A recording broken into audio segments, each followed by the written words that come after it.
Greetings. Here I want to talk about um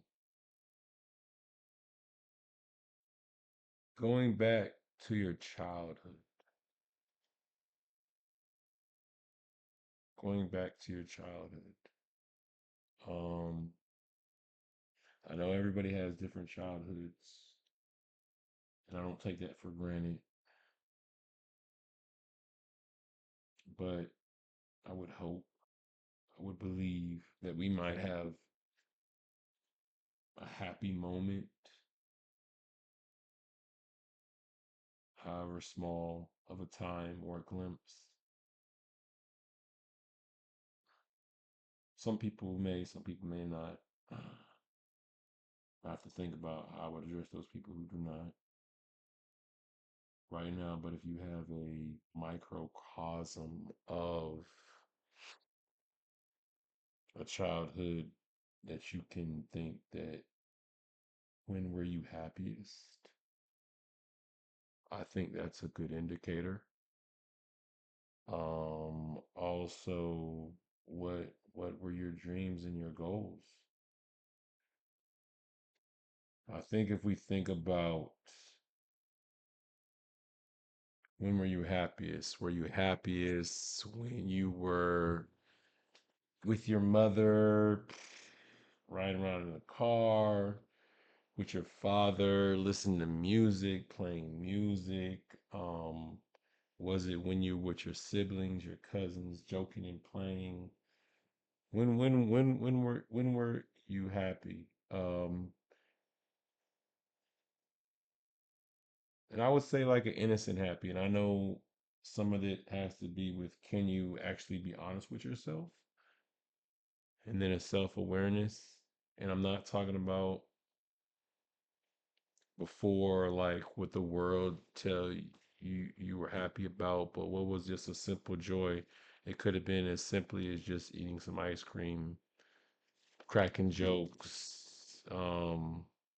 I don't know, maybe you sung at night with your brother or something on a bunk bed, Frere Jacques or something. I don't know. It could be anything. Everybody has their thing.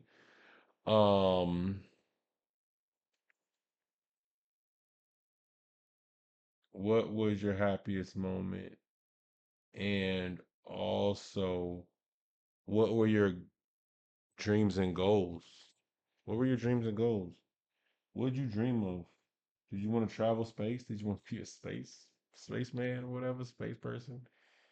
Did you want to be a NASCAR driver? Did you want to just work with animals? Did you want to play basketball? Did you want to just read stuff? I don't know, you just like the library. I don't know, like, and I think the more honest and the more real, and I want to say even the more innocent is, I think you'll come to a closer realization and reflection of that is probably the purest way to figure out what you want to do with your life. Because if you could pick that moment, you know that it's something that you purely thought about and um then go backwards and uh re-engineer how can you make that make money and what makes the make most sense with the skills that you have, the abilities that you have. That it doesn't necessarily have to be a full-blown business because some people want to get in business, some people don't. But I also think too, like before somebody says you could have a side hustle too. But I think because like there's just so many tax benefits that come with it.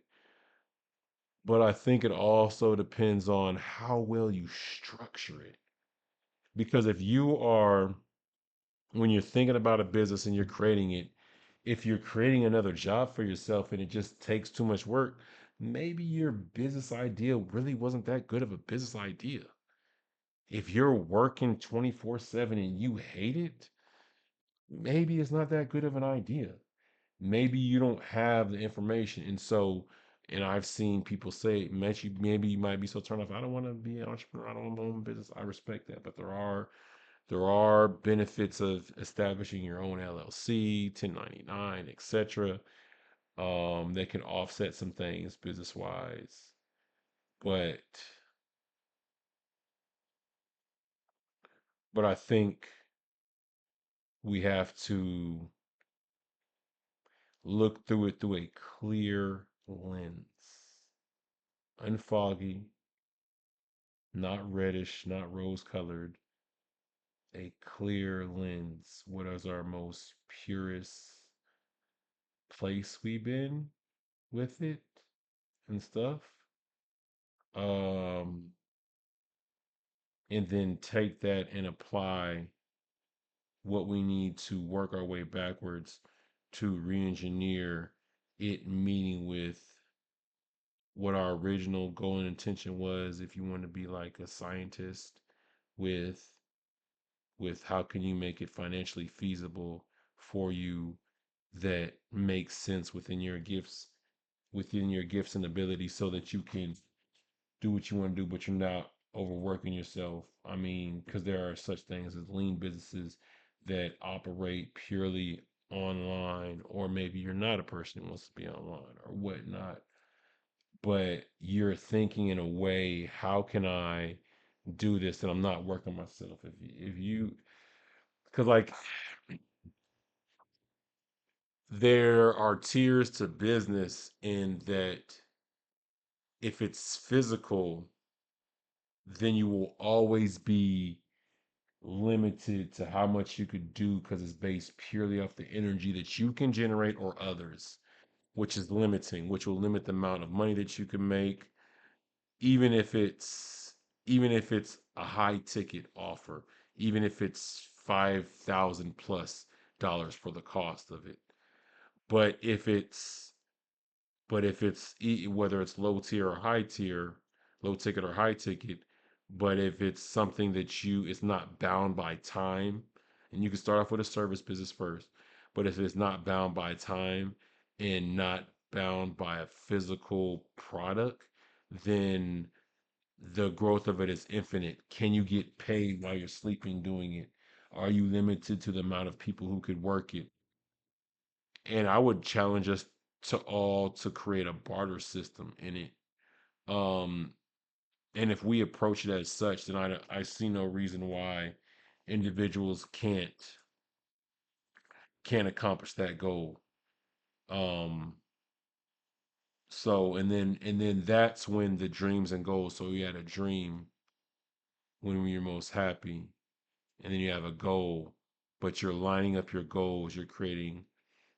You could use smart goals or whatever goal you want to do, but I'm talking about re-engineering with the full honest truth of what works, what people have done, and how they were successful, and take that in conjunction with what you dream, realizing how you need to approach certain things as you're going through your different milestones within life, so that you can place, access, and put yourself at the best place possible to accomplish each goal.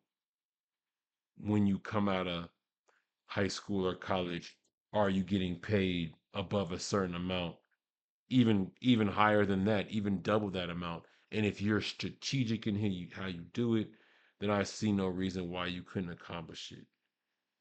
And